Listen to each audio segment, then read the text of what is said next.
Greg's ready. Here we go. Okay, right, okay. Let me grab my questions in the chair. Yeah. Thank you. So let's do that. So firstly, let's welcome Greg Jackson, who is the Group CEO of Octopus Energy. Welcome, Greg. Yeah, how you doing? Where do we find you today, Greg? I'm in trendy East London. Okay. I should be with you, but I got called to a meeting with the Foreign Office and couldn't turn that down because I think you never know what James Bond might want. No, Greg, I'm so thrilled to get the opportunity to talk to you, because the one thing that really inspires me about Octopus Energy and everything you've created here is it seems to have culture right at the heart of every single thing you do. What I've found hard to pin down, though, is that I couldn't necessarily work out precisely how you would articulate your culture. Do you think about that? How do you describe your culture to other people? Well, I think the thing about culture is it's a lived experience. You can't dictate it. It's the organic way in which people interact. Just like if you think about cultures, not within business, but within society in different countries around the world, you can kind of describe it from the outside, but you can't tell someone, you can't codify everything. And so I think what we try to do is have relentless discussions about the stuff that is most important, and then allow people to be themselves in how they work within that. One of the things I've just been discussing now is the importance of autonomy, the importance of people feeling like someone's got their back if they want to make a decision. And there seems to be countless examples through everything that Octopus do that really, if there was one thing that seems to be the tentpole of the way you work, it's giving people autonomy. It's giving the people who work here autonomy. I'd love to just break that down. What does that look like? And what is the process of giving someone whose job is maybe to deal with customer problems, what is the process of gifting them that autonomy? I think there are a couple of parts. First of all, one of our early investors from a very traditional background described this as all the floofy stuff and kind of dismissed it. And it's too easy, I think, to treat this kind of the importance of the human factor like autonomy as being some sort of, lentil eating hippie approach to business. But then we look at what happened when Russia invaded Ukraine. The whole world was absolutely blown away by how impressively Ukraine, as a much smaller nation, was able to take on the phenomenal power of Russia's military. And they were able to do that because they devolved decision-making and autonomy, the ability to be creative, into their organization. So rather than working in the old command and control way, or the very rigid way that the Russians did, Ukraine was able to reinvent warfare and has relentlessly done that throughout this horrific conflicts. So I think this isn't fluffy stuff.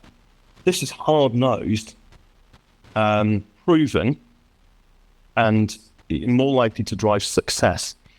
And I think it also, by the way, drives far greater happiness and satisfaction for employees. People outside of work are able to solve the incredible problems of today's society, with cost of living, social media on their kids, how to get manic balance, work-life balance, all that stuff. And they do all of that. And then they come to work and we infantilize them and expect them to have to follow a series of very prescriptive rules and policies. So autonomy is about relentlessly taking out those rules and policies and replacing them with a very clear vision, very clear objective. So, in the case of the Ukrainian army, it's win the war, beat the Russians. That's very straightforward to understand. And in our case, it's relentlessly deliver better experiences for customers as we drive down the cost of the energy transition. And, if people know that's the North Star, then they can make decisions daily. And I think the second component is how you use technology. And again, by the way, Ukraine showed us something really interesting. Instead of having the incredibly expensive procurement processes of the military of the US or the UK and so on, they were literally buying consumer drones and sort of bodging on explosives and whatever else is required. But that way they could reduce the cost of fighting by 10x or 100x. And so I think when we're thinking about technology, we need to also say, look, the job of technology should not be to constrain people. That's what delivers, and to control them. That's what delivers computer says no. Instead, the job of technology would be to enable them. Like show that for example, in our case, the main technology platform, Kraken, enables our customer people to see everything that's going on with a customer in order they can better look after them. And it takes away all these things that says, if you want to give someone a 30 quid credit because we screwed up, it takes away the bit they have to go and ask for permission. It takes days, and they just do it there and then. The final bit of this, though, is of course you need to monitor all this because you don't want it to become a Wild West. Most people are really good at taking responsibility. They actually act better when there are no rules. When there's too many rules, people get used to breaking them and gaming them. When there are fewer rules, they behave better. But there's always going to be outbreaks of things that go wrong, either because there's a few people who are miscreants, there's a few people who will misunderstand, there's a few people who will judge it right. But if you've got good data, you can spot that as it's happening and deal with it appropriately. And so I think this kind of culture, we call it freedom and responsibility, enables you to innovate faster, deliver dramatically better customer experiences, more fulfilling for employees. And actually, I think it delivers us more a business that has great responsibility for what matters. And it's worth saying you're doing this at scale. Your energy business. So we're here with Octopus EV today, but your energy business is the second biggest energy supplier in the UK. So it's scale business. The thing that was interesting to me when I chatted to a couple of friends who are our customers, they seem to be really fond of your customer focus. My energy supplier, apologies, is not Octopus currently, and I have no fondness for them whatsoever. And I was just really interested that these people told me that they had a strong look. How did you get that customer focus? How do you, you're doing the same that someone might describe it as a commoditized space, but how do you get a customer focus that maybe another organization in the same space just simply doesn't have? Well, first of all, by the way, don't be sorry you're not with us. I'm sorry for you. And when you do switch, I will look after you very well. If we get anything wrong, you've got my email, and we'll make sure we sort it. And by the way, I mean that, and I say it to every customer I make. I think though, look, first of all, also you said we do it at scale. We also do it while growing very, very quickly. So we're now the biggest energy supplier in the UK, and by an increasing margin every day.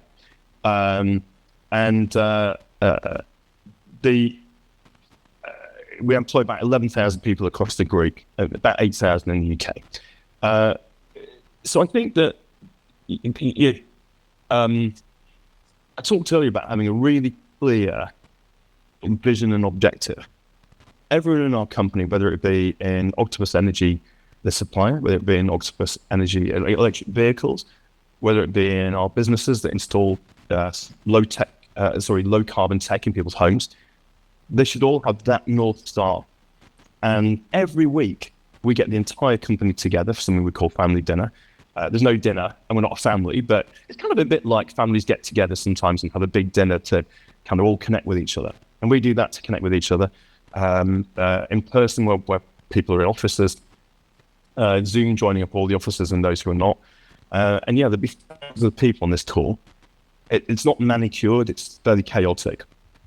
But it enables me and our leaders to relentlessly surface the stories of things that have gone on during the week to illustrate what we do as a company and how we work. And so I think, by the way, I think a few years ago, pretty much everyone in business, especially in people functions and leadership functions, saw the Netflix culture deck. And loads tried to create their own version. Like we did that too. But we found it was just impossible to write down a culture. We spent longer thinking about the words than we were doing on the most important stuff, the kind of concepts and the context. And so we also created a podcast, which was really just designed for internal people. So we could have long discussions about topics that were much richer and more and deeper than you can tell point, and more organic. But it turned out to be quite powerful outside the organization too.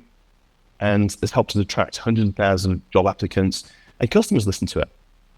All of that creates this kind of customer first culture. And I think one thing I was really proud of is last week, like every year, we've been holding something called the Energy Technology Summit, a bit like the day you're at today, but for energy technology, with people from the industry, a few policymakers and journalists. And I decided to open it up to the public. So 5 weeks before this, it was meant to be 400 people. I said to the team, can we make it 3,000 and invite customers? We did a test mailing, and it turned out 300,000 customers would give up a day to come and listen to a series of talks on energy and technology. So yeah, that kind of relationship you're talking about is very real. And it can, because everyone in the company should be listening to customers all the time. We don't treat kind of calls as being something we need to avoid and deflect. They have the opportunity to talk to our customers, to listen to them, and to show them that we care.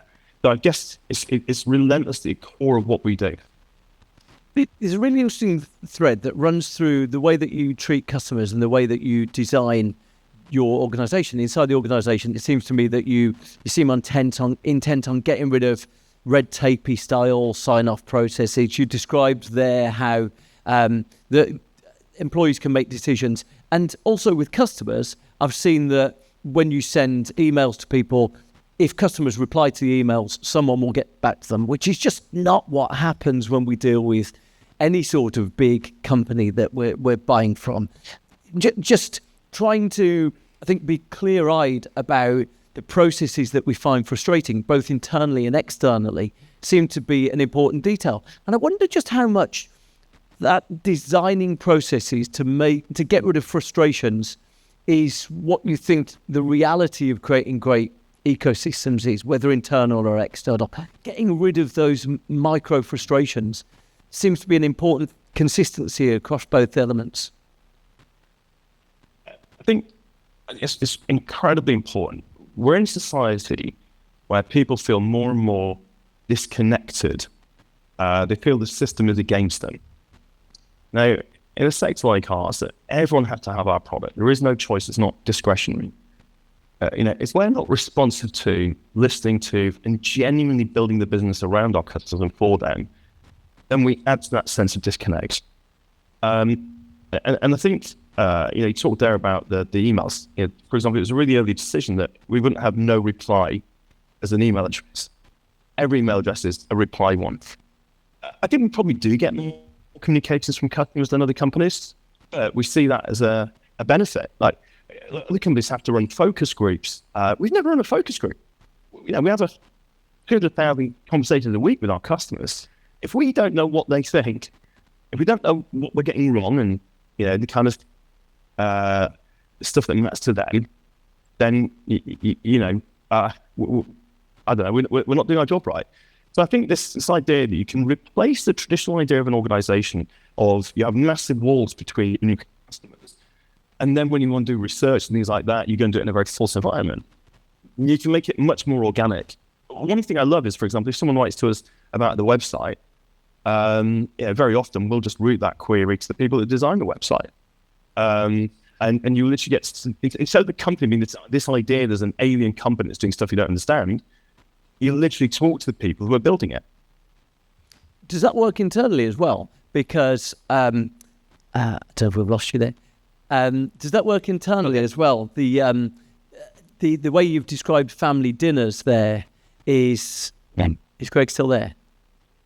I am here, yeah. Oh, yeah, okay. The way you've described family dinners, that sort of team meeting at the end of the week, it feels like an evolution from what I heard you talking about previously, which was Friday night pints. And I guess that was a different moment in time. But when the company was a degree smaller, you would all gather on Friday evenings and have beers together. Is that one of the ways that you get feedback from employees, or is that just about creating a sense of cohesion and a sense that we are all part of something. Yeah, look, first of all, I think you're right. It all started with Friday Night Pints. And it was actually in a previous business when the co-founders, there were about 5 of us, went for pints on a Friday. And we found that all the stresses of the week disappeared, not just because of the pleasure of the delicious beverages, but also because it helps you remember that, sales and tech and marketing, and all trying to do that, finance, we're all trying to do the same thing, but we're subject to different pressures. And it reminds you that it's not those idiots in finance do this and those fools in marketing don't pay attention to what operations can do and operations can't deliver. It was actually, these are brilliant people in every function. We're all trying to achieve the same thing. And the more we discussed it, the more suddenly we were a coherent organization and stronger. Now, as the organization grew, that company, we grew to about 100 people and then we sold it. And the CFO of the acquiring company one day came over to me and said, you do realize that you're spending, I can't remember how much it was now, like, £5,000 every Friday night in the pubs. And I was like, yeah, I do. And he said, well, that's the equivalent of like, several FTE. I said, brilliant. It probably saves us the equivalent of 50 FTE because our team work more effectively. We should spend more of it, not less. And I think that kind of concept is what's scaled here. So it reminds us, it enables us as a management team to get everyone on the same page and reminds everybody about how brilliant their colleagues are. And so it's a combination of both the kind of presentation aspects and the direct conversations people have with each other. And surfacing, it honestly makes me so proud when we surface something that the back-end functions like finance are doing, that suddenly makes all the people that otherwise get stressed with the finance department. So they have huge respect for them. So that's great. I think in terms of scale, look, there's many things I've learned, and I think this is the 5th business I've built, and hopefully they'll last because I'm just getting too old. But the one of the things that is that people always advise you, what got you here won't get you there. Now you're big, you need to change. And you know what? I used to believe that. And every time I did it, things got worse, not better. Relentlessly, I'm just like, forgive me the language, but F it. It got us here. It's probably pretty good. And so, from my perspective, all these ingredients for success, you say, not now we're bigger, we need to do something different. It's now we're bigger, we need to just ensure we relentlessly scale the stuff that works. And we all read about it in the management textbooks. Like all of us have read, things like Drive by Daniel Pink. How much we actually changed the way we run organizations based on what we learned.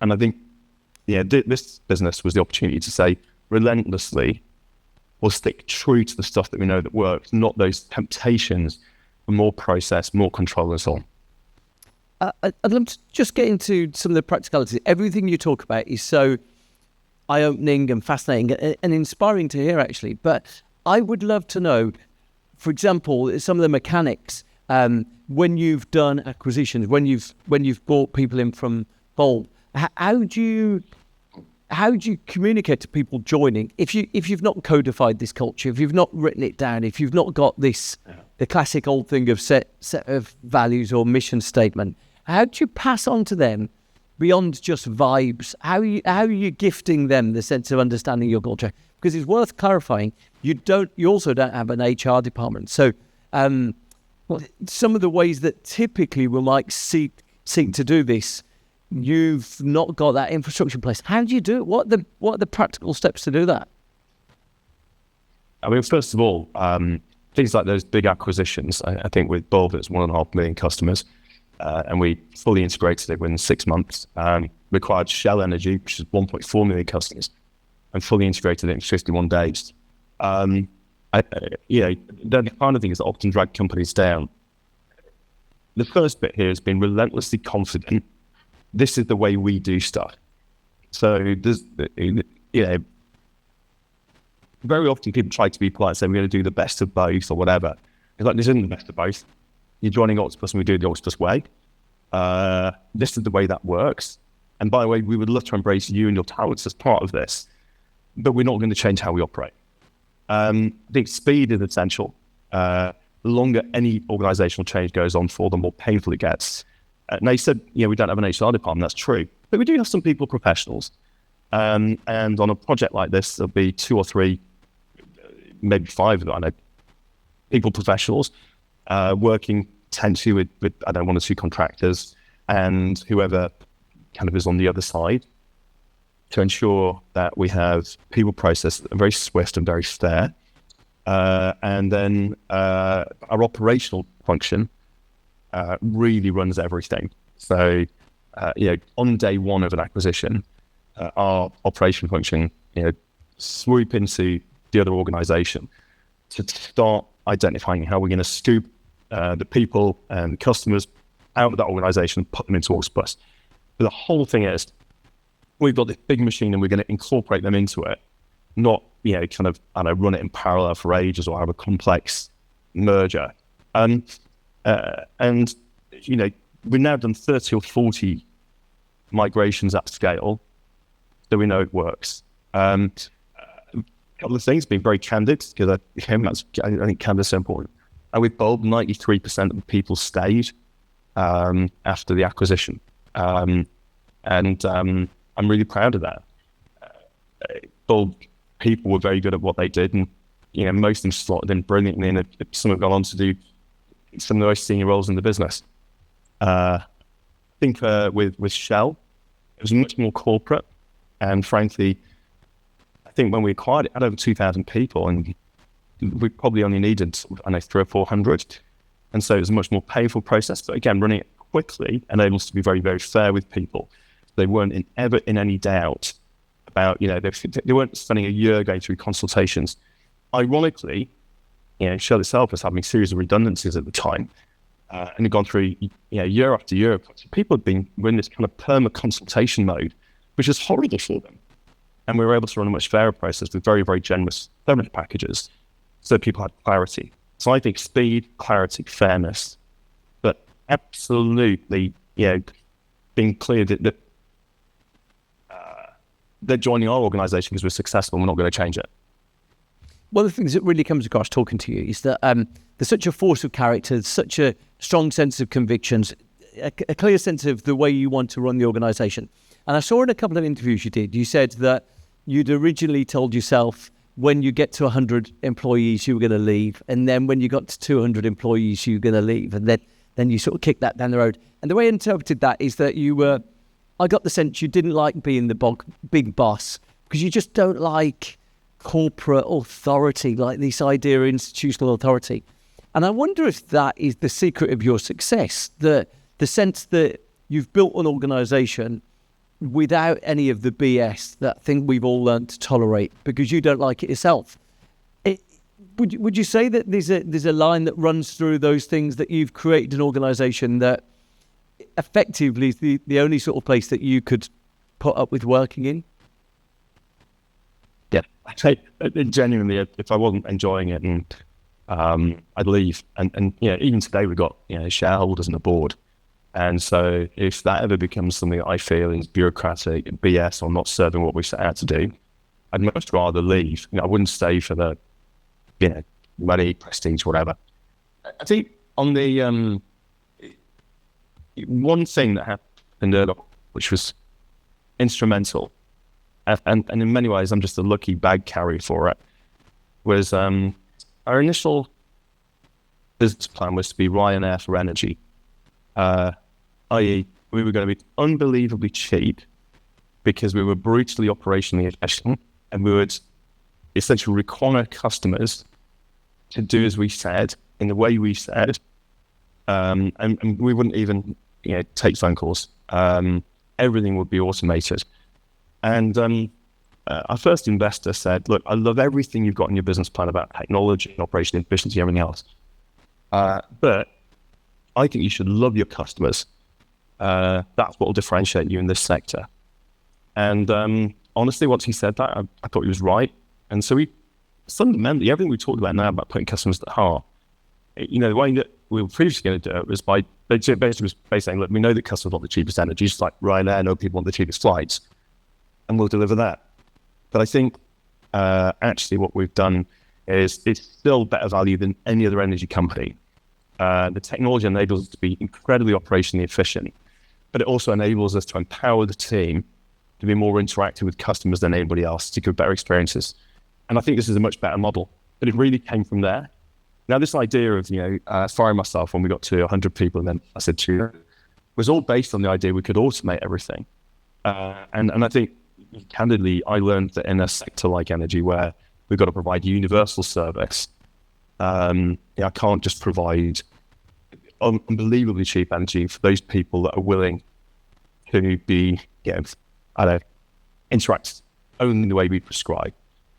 We actually have to be there for everyone. Otherwise, I can't say that our solutions are going to be the right ones for society. So it's a massive change. But it came from a very wise investor who, by the way, has continually backed us and enabled us to keep saying no to the BS stuff on the way. It's really interesting, the journey through that question. Do you see customer service and culture as the same ecosystem then, sort of treating employees well and treating customers well? They're all anchored around the same principles? Or, because that Ryanair version, you could have something that maybe is unwelcoming for customers, but great for employees. You've ended up at something that feels far more rounded. And I just wondered how you saw the relationship between those two things. Well, first of all, I think Ryanair are unbelievably good for customers, right? They just know the customers so well. There's a great interview with Michael O'Leary where something going on, and social media is full of people saying they'll never fly Ryanair again. And Michael O'Leary said, my planes are full of people who said that they'll never fly Ryanair again. And I think understanding your customers well enough to break convention, they chose to do it in one way. Now, if we do it in another, which is, actually understanding that if we put only inputs coming from a reply address, if we welcome call, there's no average call handling time. So you spend as long talking to our people as you want. They're not targeted on getting you off the phone. Not having tons of sign-off for things like goodwill credits. They all break conventional wisdom as well, because I think we have a better understanding of the fact that customers won't, very, very few customers want to spend hours on the phone with an energy company. We do have a very, very tiny number, but it's small enough, it's never going to be an issue. And so I think that kind of cultural approach to truly understanding the people who are customers is really what lies at the heart of it. And breaking conventional wisdom is kind of the thing we had to test when we were small, that we then be able to scale. But I think on the people side, with our teams, you can't. It's very, very hard to deliver the kind of experience we've just been talking about if you don't have a team who are committed, who feel empowered, who are continually feeding back both at family dinner and indeed, by the way, we've got tons of challenging feedback to kind of continue to help us develop the way we operate and the products and services to provide. So I think the two are intimately bound up. And if we want to treat customers with respect, we really have to treat people with respect. But this goes far further, because, for example, when we joined the energy sector, the dominant business model was companies would entice new customers on the price comparison site with a loss-leading price. And then a year later, they'd hike the price up to 50% to try and recover the losses. But in doing so, half the customers would churn away. And by the way, half the ones that didn't churn away were just, they just gave up. They hated the company. They knew this was happening, but they felt they couldn't win.